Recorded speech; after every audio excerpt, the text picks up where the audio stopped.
1장 29절 이튿날 요한이 예수께서 자기에게 나오심을 보고 예수님은 왜 요한에게 나옵니까? 마태복음과 마가복음에 세례를 받기 위해 나온다고 기록되어 있습니다.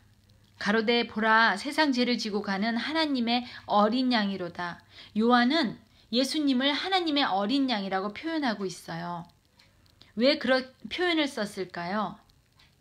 어린 양은 그들이 유월절날 그들의 아들을 대신해서 그 피를 문설주에 발랐지요.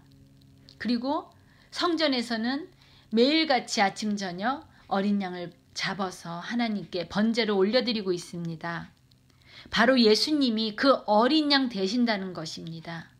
우리의 죄를 지고 돌아가신 그 모습, 그것이 바로 어린 양의 모습이라는 걸 요한이 알았다는 것이지요. 그래서 정말 들을 게 있는 자들은 들을 수 있었던 바로 그 사인과 같은 단어입니다. 30절 내가 전에 말하기를 내 뒤에 오는 사람이 있는데 언제나 요한이 표현했던 그거지요. 내 뒤에 오는 사람. 그가 나보다 앞선 것은 그가 나보다 먼저 계심이라 한 것이 이 사람을 가리킴이니라. 세례를 받고 물 위에 올라오신 주님을 보고 요한은 사람들에게 이렇게 얘기합니다. 바로 그 사람이 이 사람이라고 말이죠. 31절 나도 그를 알지 못하였으나 내가 와서 물로 세례를 주는 것은 내가 그를 평소에 알지 못했다는 이야기입니다. 누군가는 이런 생각을 할 수도 있어요. 당신네들 친족이잖아. 친척이었잖아. 어렸을 때 늘 봤잖아. 네, 그랬겠죠. 같이 뛰어놀았을 수도 있겠죠. 하지만 그렇게 어렸을 때 같이 놀았던 이 예수가 그리스도인지를 몰랐다는 거죠. 내가 물로 세례를 주는 것은 그를 이스라엘에게 나타내려 함이라 하니라. 하나님께서 세례 요한을 보내신 이유가 그렇게 물 세례를 줌으로써 사람들에게 회개 운동을 시키기 위함이었다라는 거예요.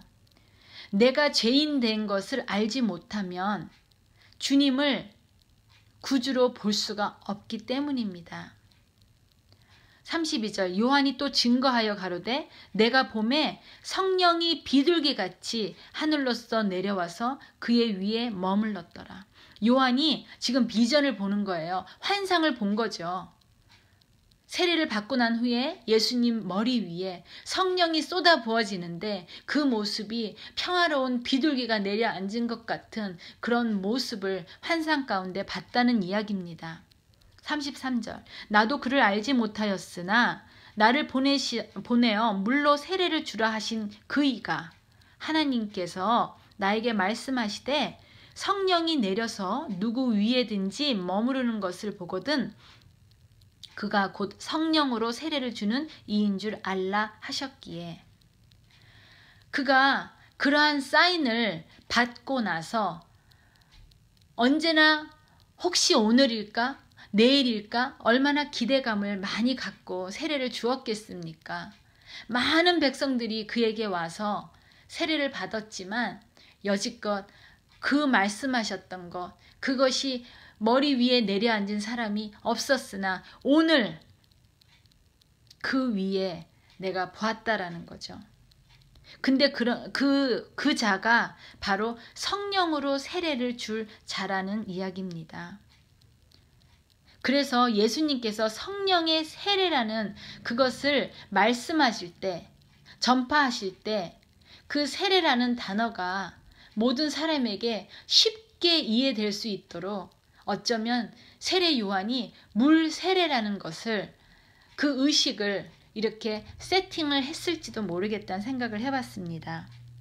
34절 내가 보고 그가 하나님의 아들이심을 증거하였노라 하니라.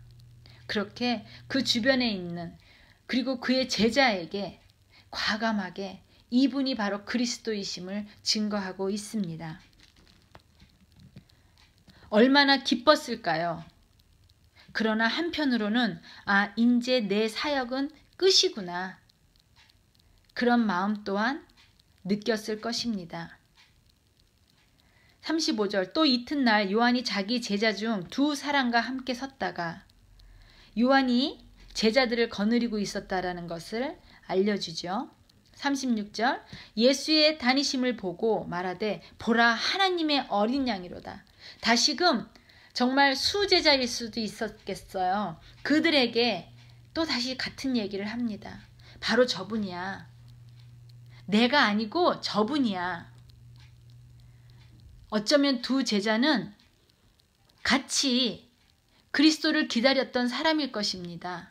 그래서 그 말을 들을 때 요한을 떠날 수도 있었을 거예요. 37절 두 제자가 그의 말을 듣고 예수를 쫓거늘 결국은 우려했던 일이 벌어진 것이죠. 두 제자는 예수님을 쫓아갔어요.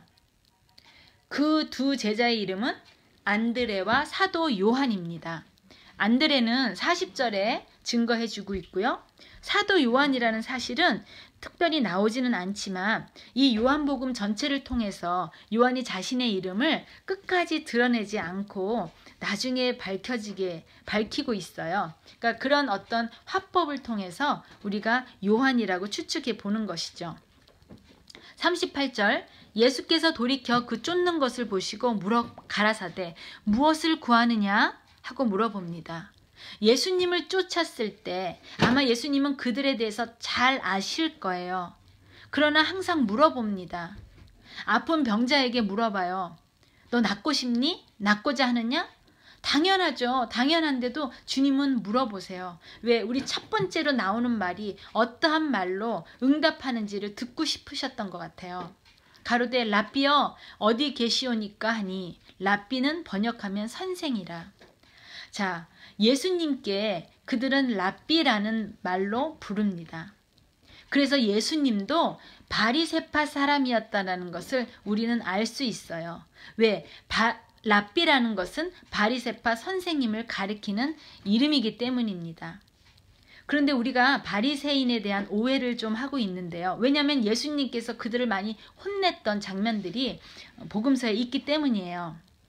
그러나 갈라디아서도 그렇지만 율법주의가 나쁜 것이지 율법을 잘 지키는 것이 나쁜 것이 아니라는 것을 우리가 알아야 할 것입니다.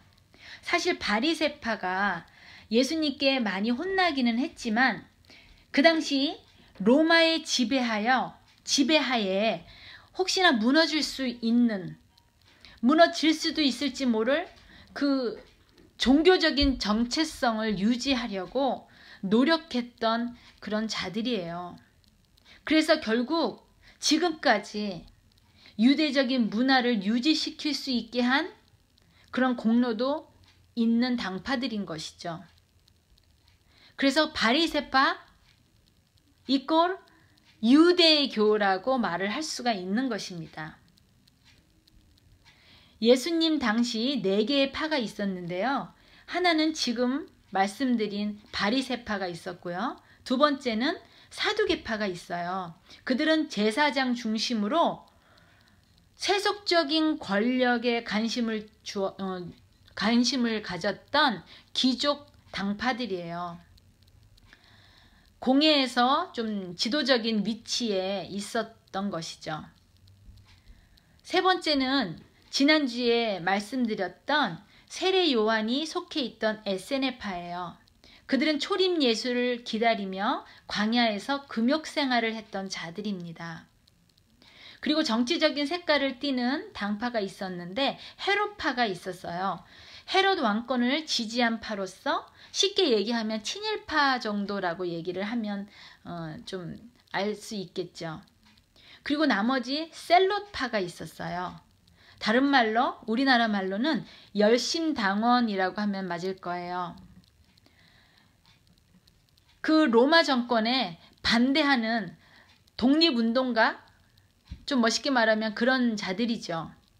거기에 예수님 제자 2명이 그 당원에 있었던 자들이에요. 셀롯 시몬이라고 하는 자와 그리고 가롯 유다가 그 파에 속했던 사람입니다. 그리고 예수님 대신 풀려났던 바라바가 대표적인 성경에 나오는 유명한 열심 당원들이었죠. 네, 간단하게 이렇게 좀 설명을 해봤고요. 39절로 넘어갈게요. 예수께서 가라사대 와 보라. 주님의 전도 방법은 굉장히 심플할 때가 있어요. 와 보라는 거죠. 그러므로 저희가 가서 계신 데를 보고 그날 함께 거하니 때가 제 10시쯤 되었더라.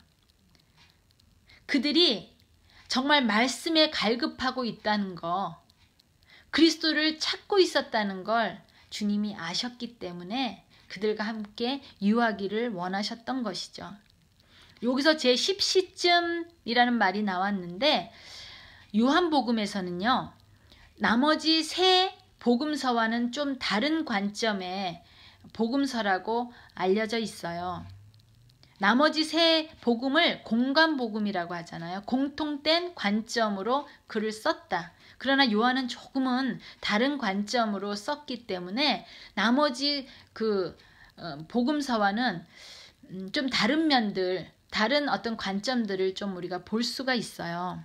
근데 그 중에 이 시간이 조금은 틀린데 사실은 이거에 대해서 말이 좀 여러 가지가 있긴 있지만 제가 느끼기에는 예수님 한 4번, 5번 정도 이 시간이 기록되어 있는데 그 뒤에 예수님이 돌아가신 시간을 다른 공간 복음과 비교를 하면 사실은 굉장히 틀리죠. 예를 들어서 앞에서는 이미 죽은 시간인데 아직 여기서는 살아계신다든지 좀 그런 다른 점을 발견하고 제가 좀 검색을 해보니 요한복음에서는 지금 우리가 현재 쓰는 그때 당시 로마도 지금과 같은 시간, 낮을 12시간으로 나눴던 그 시간을 그대로 쓰고 있었는데 이 요한복음이 그렇게 기록되었다라고 얘기를 하고 있더라고요. 그러나 이제 그게 지금 여기에서는 그렇게 큰 문제가 되지가 않아요. 유대적인 10시라도 상관없고 지금 우리가 얘기하는 10시라도 그렇게 큰 상관은 없을 것입니다. 40절 요한의 말을 듣고 예수를 쫓는 두 사람 중에 하나는 시몬 베드로의 형제 안드레라. 여기 나오죠. 안드레가 세례 요한의 제자였던 거예요. 41절 그가 먼저 자기의 형제 시몬을 찾아 말하되 우리가 메시아를 만났다 하고, 아마 안드레의 형제 시몬도 평상시 그리스도를, 구세주를 기다렸던 자였었나 봐요. 가서 가장 기쁜 소식을 먼저 형제에게 알려줍니다. 메시아는 번역하면 그리스도라.